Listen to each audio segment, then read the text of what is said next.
This portion is brought to you by Frenzy, a hypoallergenic shampoo with conditioner for dogs and cats.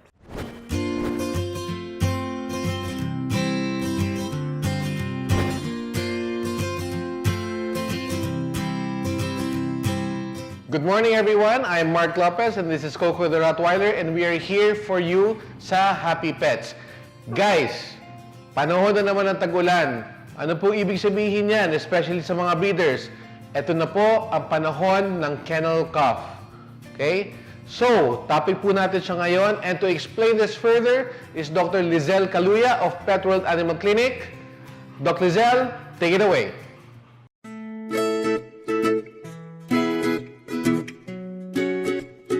Magandang umaga po.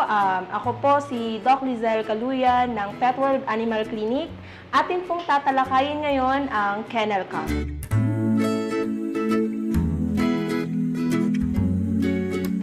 Ano po ba itong kennel cough?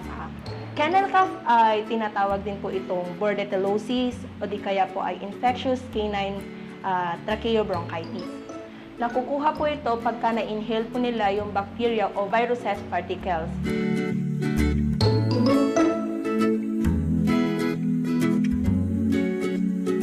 Respiratory tract po ay lined with a coating of mucus that traps the infectious particles.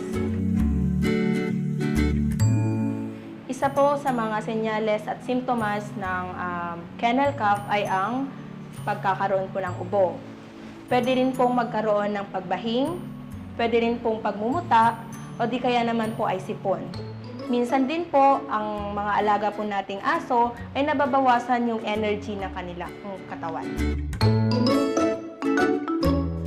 Paano po ba natin maiiwasan o magagamot ang kennel cough?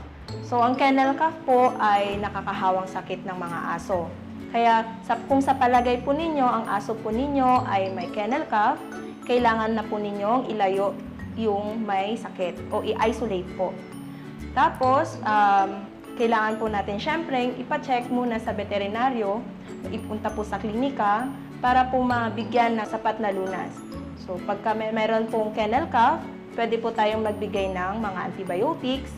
Meron din po tayong mabibigay para po mahinto ang pag-ubo. Para po maiwasan ang kennel cough, meron po tayong mga binibigay na bakuna. Tapos, pwede rin po nating i-cage rest po muna. Iwasan po muna masyadong exercise sa alaga po nating aso. Isa po sa mga antibiotics na pwede po nating gamitin ay ang coamoxiclav, trimethoprim sulfa, gaya po ng lactrazine, pwede rin pong doxycycline. Pwede rin po tayong magbigay ng additional pa na inumin ng ating alagang aso na kagaya ng vitamin C or PetVet C.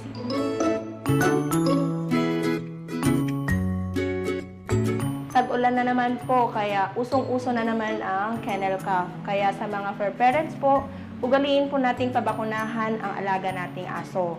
Bigyan din po ng sapat na vitamina at regular na bumisita o kumonsulta sa mga veterinary clinic.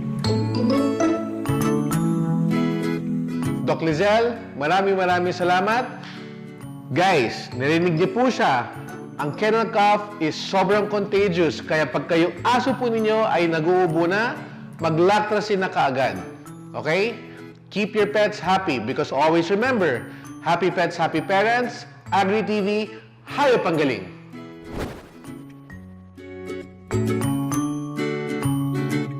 This portion was brought to you by Frenzy, a hypoallergenic shampoo with conditioner for dogs and cats.